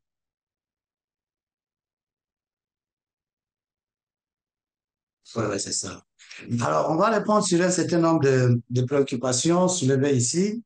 Je crois qu'il s'agit de la préoccupation en rapport avec l'observation électorale. Là, je vais laisser la parole au directeur chargé des opérations, le DIROPS. Il va en parler. Mais déjà, je voudrais quand même apaiser mon cadet Cyril, parce que j'ai l'impression qu'il est un peu trop préoccupé par cette histoire de PVT avec la publication en fait, le PVT, publication des résultats ou encore comptage des résultats parallèles. Je crois que ça, ce n'est qu'une possibilité, une approche qui n'est pas nécessairement imposée aux missions d'observation électorale. Je crois que ce qui est important, c'est que la CENCO et l'ECC fassent priorité d'abord à ce que la mission d'une mission, ce qu'est l'objectif d'une mission d'observation électorale. Essayer d'accompagner le processus et évaluer son niveau de transparence, ainsi de suite. Le PVT peut être une option qu'on adopte ou ça peut ne pas être adopté. Il ne faudra vraiment pas qu'on accorde beaucoup d'importance au PVT lorsqu'on est une mission d'observation électorale. Ça peut arriver, tout comme ça peut ne pas arriver, parce que toutes les missions d'observation électorale ne vont pas mieux vers le PVT. Mais là, le DIROPS a quelques éléments de réponse qu'il va donner. Je voudrais parler de la sécurité. Madame a parlé de la sécurité dans le coin où c'est occupé, les zones occupées. Ils ne sont pas sûrs d'avoir les élections, étant donné qu'il y a déjà l'activisme militaire avec les M23, ainsi de suite. Mais j'aimerais quand même la renvoyer vers l'actualité actuelle. Je crois qu'elle a suivi le président de la République qui a effectivement lancé un signal d'alerte pour dire que si Goma devait être pris par le groupe armé M23, on n'aura pas des élections. Mais cela n'est pas pour autant qu'on n'a pas d'espoir, parce que les forces de la SADC vont venir pour sécuriser. Et nous, à la CENI, nous avons déjà levé l'option de commencer avec l'enrôlement dans les zones où il y a déjà la sécurité. Et on va avancer progressivement. Ça signifie que la CENI tient compte de cet aspect-là, voudrait effectivement, inclusion oblige, que les populations résidant dans les zones aujourd'hui en proie à une sécurité puissent aller aux élections comme tous les autres parce que c'est leur droit. Participation politique des femmes, elle l'a aussi évoqué, mais je crois que d'abord il faudra noter que l'article 13 qui demande que en fait les listes qui prendront la moitié, 50% des femmes, puissent ne pas déposer la caution, ne pas payer la caution. Ça, ce n'est qu'une mesure incitative et ça ne dépend pas de la CENI, c'est le législateur. Maintenant, comment cette mesure a été appliquée? Lorsque vous voyez, en réalité, vous vous rendez compte que les formations politiques, effectivement, il y en a qui en ont profité de la présence des femmes et il y en a qui, carrément, n'ont pas tenu compte de la présence des femmes, étant donné que la plupart des formations politiques sont tenues par des gens qui ont leurs moyens et ils ont dû payer leur caution. Donc, je crois que ça, ce n'est pas dépendant de la CENI. Mais il faudra quand même noter que par rapport au processus antérieur, il y a eu quand même un pourcentage élevé, cette fois-là, du nombre de candidatures féminines, parce que dans l'ensemble, c'est un peu plus de 30 là, que nous comptons. Je n'ai pas les chiffres exacts sur place ici, mais c'est un peu plus de 30. Donc, il faudra quand même dire qu'il y a eu évolution. Mais évidemment, la question du quota qu'elle est en train d'évoquer, ou encore le système électoral qu'on pourrait appeler zébré ou quoi, ça, je crois que c'est le législateur qui devra décider. Ce n'est pas, en tout cas, c'est pas le mandat de la CENI pour le moment. Nous, on applique la loi qui est mise à notre disposition par les législateurs. Question en rapport avec la cartographie. Je crois quand même qu'il faut dire que la cartographie est sur le site. Mais maintenant, si c'est difficilement téléchargeable, nous prenons bonne note. Le directeur chargé de CNT ici sur place, il va vérifier s'il y a un problème, ce qu'il faudra revoir, on va revoir. Ça, c'est pas quand même un problème qui va entacher à la transparence du processus, étant donné que la préoccupation est soulevée. Parce que si on ne voulait pas que les gens aient accès à la cartographie, ça ne serait pas placé dans le site. Si c'est déjà dans le site et qu'il y a maintenant un problème de téléchargement, je crois qu'on va voir cela. Étant donné que c'est une option levée par la plénière, ça devait être téléchargeable. Donc, il faudra que ça fonctionne de cette façon-là. Je voudrais accorder la parole au DIROPS de parler de l'observation électorale. Merci pour la parole. Okay. J'en profite pour saluer mon ami Cyril et je lui dis que j'aurais bien besoin de le rencontrer, que nous parlions entre nous. En fait, lorsque vous parcourez le calendrier électoral de la CENI, une des activités qui est alignée, c'est l'accréditation des parties prenantes, c'est-à-dire les témoins, les journalistes et les observateurs. Pour nous, c'est quelque chose de très important parce que ça nous met, ça garantit pour nous la transparence dès lors que nous savons qu'il y a un œil extérieur qui nous accompagne dans ce que nous sommes en train de faire. Mais ce qui pourrait paraître pour nous comme un petit désordre, c'est lorsqu'une mission d'observation électorale fait de la sous-traitance. C'est à quoi mon ami Cyril fait allusion, la fameuse observation citoyenne. Je voudrais l'assimiler à une sous-traitance. Et je crois que ça, ce n'est pas tout à fait correct, en ce sens que lorsque vous sollicitez une accréditation, chaque personne accréditée dépose un dossier à la CENI et bénéficie d'une carte d'observation qui lui permet d'accéder au bureau de vote. Maintenant, quand vous demandez aux citoyens de faire la fameuse observation citoyenne, en tout cas, ça, c'est une porte ouverte à une certaine anarchie. Les observateurs ont le droit d'accéder au bureau de vote et d'observer la régularité des procédures et le respect des lois qui organisent les scrutins. Et lorsque le vote a pris fin et que doit commencer le dépouillement, la loi recommande à ce que soient associés au dépouillement 5 électeurs désignés. 5 électeurs désignés sont retenus par le président du bureau de vote pour participer au dépouillement au nom de la communauté dans laquelle le bureau de vote est implanté. Ce sont des volontaires et ils le font bénévolement. Mais la loi nous recommande qu'ils soient là. Donc, pour nous, c'est le prolongement de l'observation électorale à travers les électeurs désignés, les 5 électeurs désignés qui vont suivre, et de la transparence, qui vont suivre le processus du dépouillement. Donc, nous avons le vote qui a lieu, les observateurs, les témoins, les journalistes y ont accès.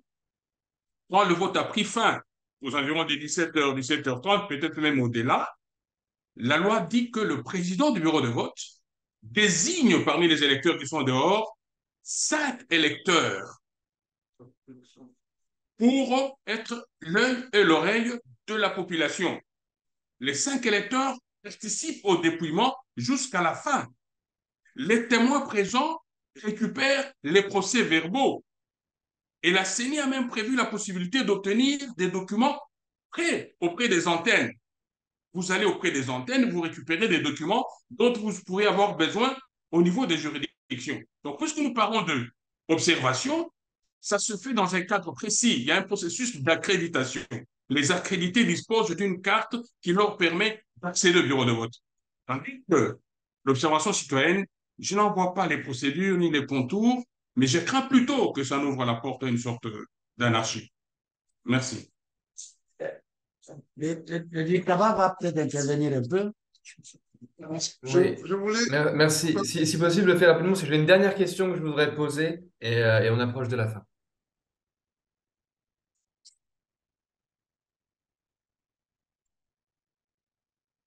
Est-ce que vous permettez que j'apporte un Oui, éclairage? allez-y. Oui.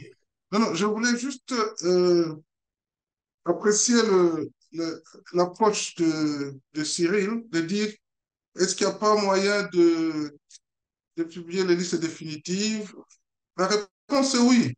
Mais comme a dit le directeur, comme il y a encore des réclamations, nous devons tenir compte de ces réclamations. Mais en même temps, Cyril, quand tu lis l'article 8 de la loi électorale, il y a un délai qui est quand même pour nous critique, c'est le 15 jours avant le scrutin. Il faut absolument que ces listes définitives soient affichées au niveau du territoire, au niveau de la ville, au niveau de l'ensemble des communes pour la ville province de Kinshasa. Et il y a un autre délai qui est quand même contraignant, c'est le jour du scrutin. Le jour du scrutin, le même article impose à la CENI de pouvoir disponibiliser ces listes-là à l'ouverture du bureau de vote jusqu'à la clôture du processus de vote et de dépouillement. Donc, j'apprécie cette démarche-là, mais je pense que je voulais qu'on puisse avoir la même compréhension que 15 jours avant le scrutin, pour nous, ça reste critique, n'est-ce pas? Et le jour du scrutin. Et donc, on vous garantit que par rapport à ces deux étapes qui nous restent, n'est-ce pas? On doit absolument avoir publié les listes définitives au niveau de la ville, du territoire, de, de l'ensemble ou des groupements de communes, secteurs chefferies et au niveau de nos antennes. Donc ça, on vous donne la garantie. Et le jour du scrutin, aussi, on vous donne la garantie que ces listes-là seront disponibles et tout électeur, tout candidat peuvent toujours les consulter pour garantir la transparence et Merci pour ne beaucoup. pas que les électeurs et les candidats. Merci beaucoup. Je vois que l'heure tourne malheureusement et j'ai juste le temps de poser une dernière question qui est la suivante. Est-ce que des mesures ont été prises pour éviter que la responsabilité de la CENI et des dirigeants puisse à nouveau échapper à toute poursuite en cas de violation de ses obligations réglementaires comme ce fut le cas lors du scrutin de décembre 2018?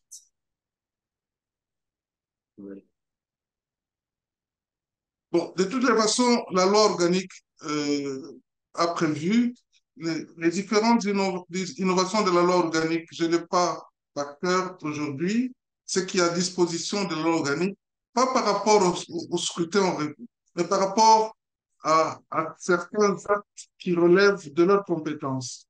La loi organique a prévu certaines sanctions et c'est prévu dans la loi organique. C'est parmi même de grandes innovations de la loi organique.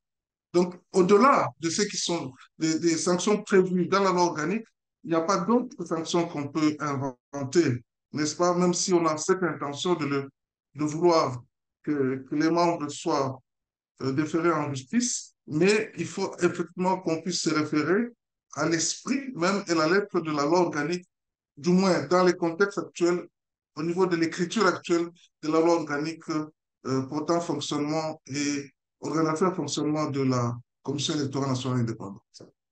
Merci beaucoup. Je vois que Cyril Ebotoko a également levé la main. Je vais lui laisser la dernière réaction puisqu'on arrive à la fin du temps imparti. Cyril, c'est top. Votre micro est coupé.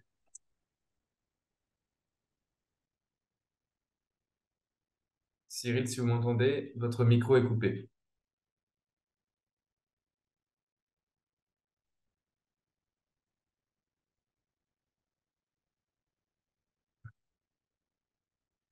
Cyril?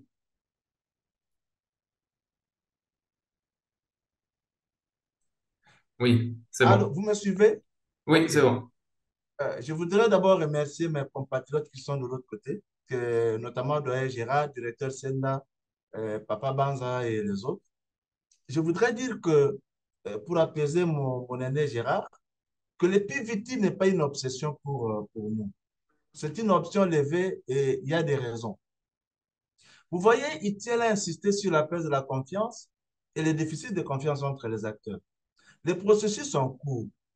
Quelqu'un peut échouer aux élections réellement, et puisque les gens, puisqu'ils n'ont pas confiance en la CENI ou quoi, et contester inutilement les résultats. Et si la seule source, c'est la CENI, s'il n'y a pas quelqu'un d'autre qui soutient le verdict de la CENI, il peut se donner une certaine raison alors qu'il a échoué aux élections.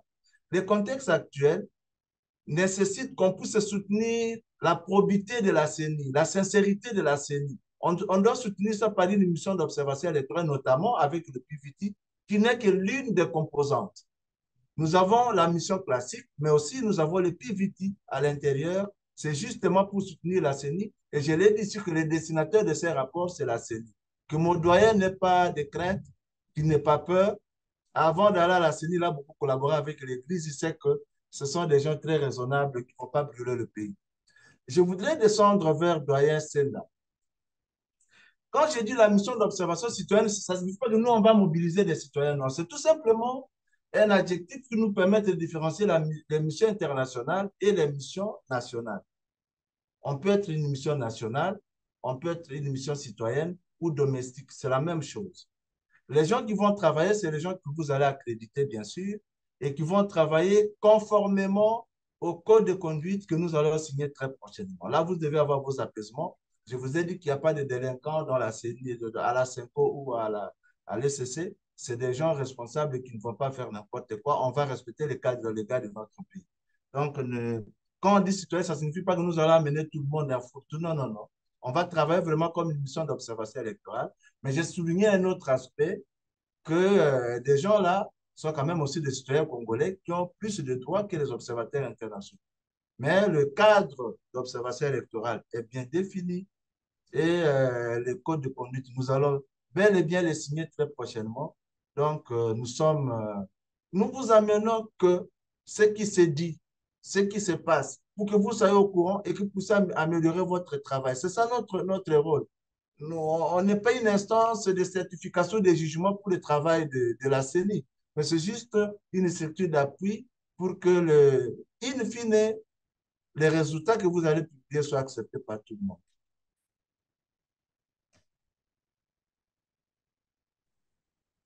Merci beaucoup. Malheureusement, on arrive à la fin de notre webinaire. Je sais qu'il y a toutes les questions n'ont pas pu être répondues. Il y a notamment beaucoup à dire encore sur les questions de sécurité de femmes, de personnes vivant avec un handicap, de personnes déplacées.